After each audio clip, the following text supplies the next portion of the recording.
Hello दोस्तों, उम्मीद करती हूँ आप लोग अच्छे होंगे। चलिए शुरू करते हैं आज की कहानी। एक बार दो औरतें एक बच्चे के लिए लड़ाई कर रही थीं।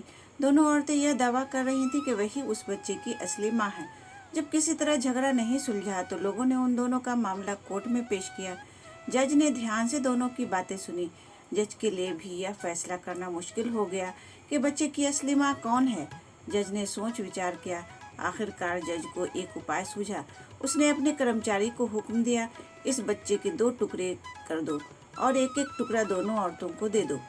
जज का हुक्म सुनकर उनमें से एक औरत ने जोर जोर से रोते हुए कहा, नहीं नहीं, ऐसा जुल्म मत करो, रहम करो सरकार। भले ही यह बच्चा इसी औरत को दे दो, लेकिन मेरे लाल को जिंदा रहने दो। मैं बच्चे पर अपना दावा छोड़ देती हूँ। पर दूसरी औरत कुछ नहीं बोली, वह चुपचाप यह सब देखती रही।